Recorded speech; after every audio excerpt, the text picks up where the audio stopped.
London, the capital of the world. To the outside observer, this was the centre of the universe. If you walked through Mayfair or along the newly planned boulevards of the West End, you saw the beating heart of the British Empire. You would hear the rattle of private carriages and see crinoline-skirted ladies entering the great exhibition halls or the opera. It was the height of Pax Britannica, a time when London commanded the trade and politics of the entire globe.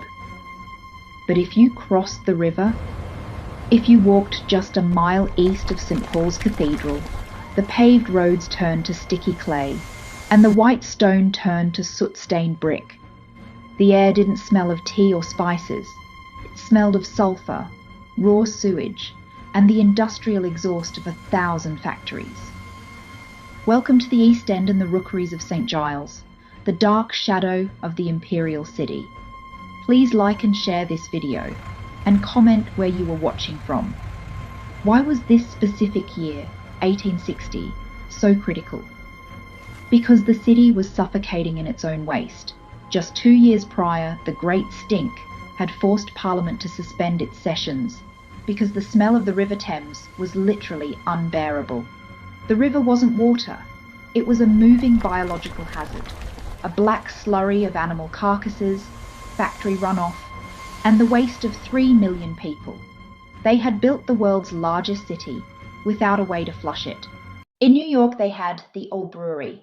In London, they had the rookeries of St. Giles and Seven Dials.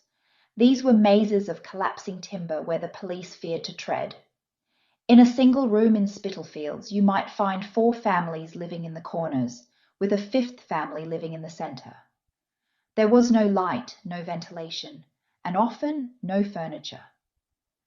People slept on penny ropes, a literal rope stretched across a room that you paid a penny to lean against while you slept. If the landlord cut the rope in the morning, everyone woke up on the floor. The scavengers, mudlarks and toshers. Stepping outside meant navigating a strange ecosystem. New York had rag pickers. London had the mudlarks. These were children, often no older than 6, who waded barefoot into the toxic sludge of the Thames at low tide. They were looking for coal, bits of copper, or lost coins. They risked tetanus, drowning, and suffocation for a few pennies a day. Beneath them were the toshers, men who actually entered the sewers to hunt for scrap metal, fighting off swarms of rats in the pitch blackness. The air you breathed. While 5 Points had bone boilers, London had the pea super fogs.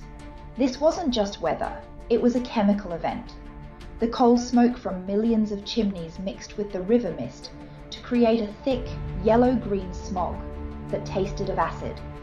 It coated the lungs and turned the buildings black. In 1860, you couldn't just see the pollution, you had to chew it. The nightlife, gin and rats. But London had its rhythm too. The misery was drowned in the gin palaces, brightly lit, glass-fronted bars that offered the cheapest escape from reality. And for entertainment, the blood sport of choice was the rat pit. Just like in New York, Londoners gathered in the back rooms of pubs in Westminster to watch terriers kill hundreds of rats in time contests.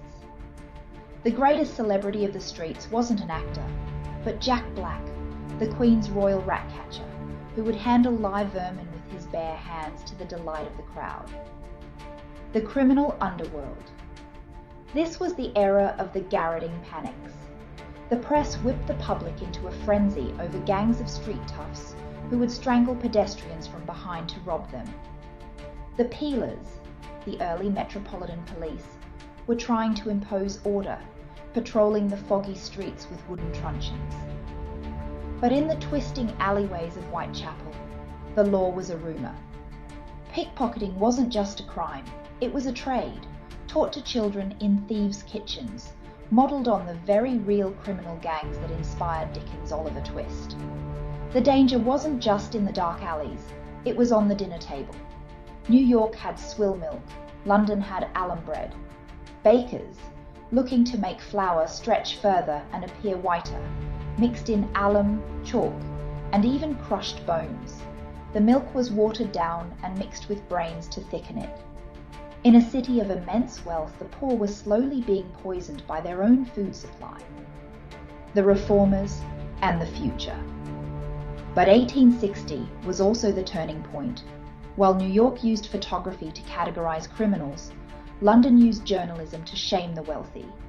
Henry Mayhew published London Labour and The London Poor, a groundbreaking study that finally showed the aristocracy the human faces of the mudlarks and the costermongers. Simultaneously, the greatest engineering project in the world was beginning beneath their feet. Joseph Bazalgette was constructing the massive intercepting sewers, the embankment, that would finally cure the Great Stink. They didn't just tear down the slums, they built a modern city underneath them. The ghost of Victorian London. Today, if you walk along the Thames embankment or visit the trendy lofts of Shoreditch, you are walking over the ghosts of the rookeries.